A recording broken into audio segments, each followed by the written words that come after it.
গো শুনছো? বলেন কি? কি হলো? দুটো নিমকে করো, দুটো নিমকে খাই। কন্ট্রোল থেকে যে আটা পেয়েছি ওই আটা দিয়ে তোরা নিমকে বানাও, বসে বসে খাই। ঠিক আছে, করছি। শোনা গো আমার। এক, দুই, তিন।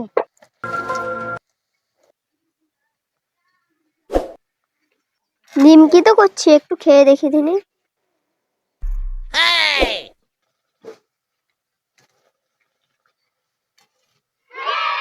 ভালোই তো লাগছে, আর দুটো খাই।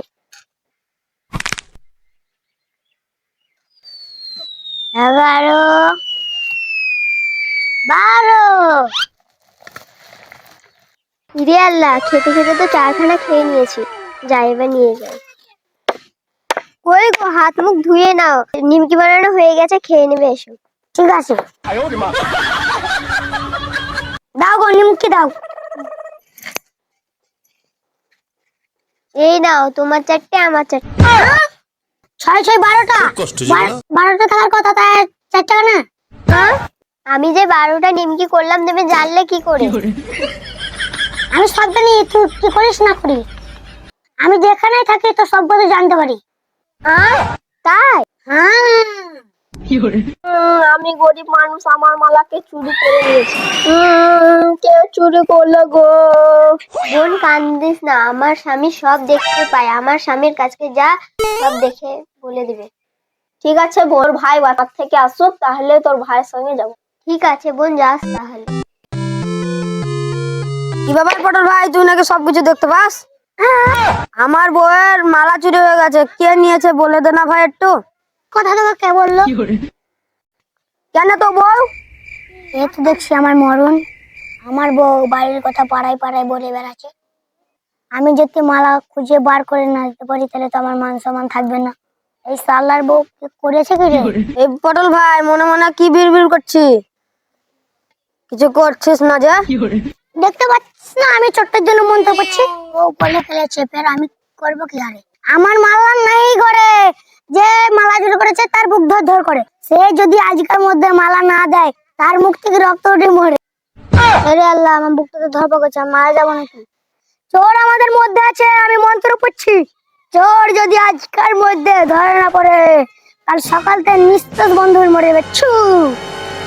যাও, তোমরা সবাই বাড়ি যাও, কাল সকাল থেকে সবাই চলে আসবে। ঠিক আছে, এই চল চল বাড়ি চল। পটল ভাই, উঠ উঠ উঠ উঠ উঠ উঠ। আমি মালা করেছি, এবারকার মতন ক্ষমা করে দাও, আর কোনোদিন চুরি করবো না।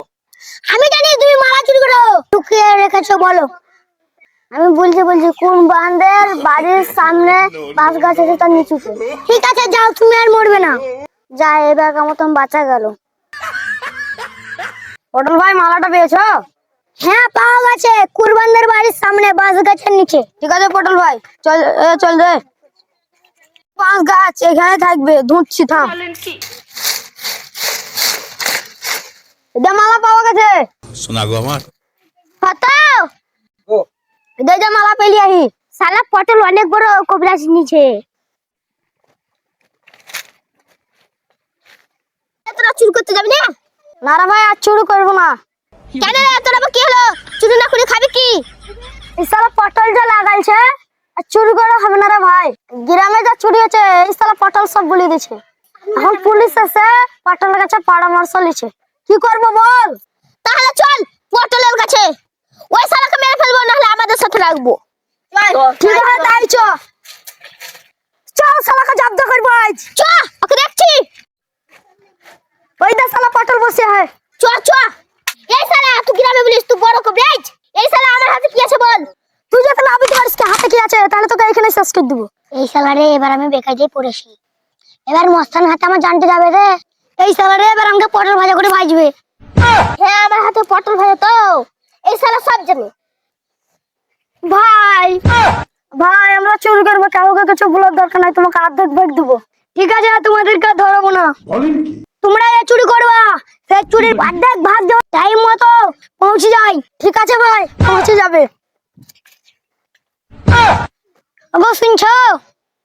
কি হলো? আমি ছোটবেলা থেকে শুনছি মানুষ বড় হলে কারোর না কারোর হাত থাকে। আমি বড় হওয়ার পেছনে তোমার হাত আছে। এসো আমাকে আশীর্বাদ করো। হ্যালো গাইস, সাবস্ক্রাইব করে সবাই সাথে থাকবে। লাইক কমেন্ট শেয়ার করবেন আর কার রোলটা ভালো হয়েছে কমেন্টে লিখে পাঠাবেন। ধন্যবাদ।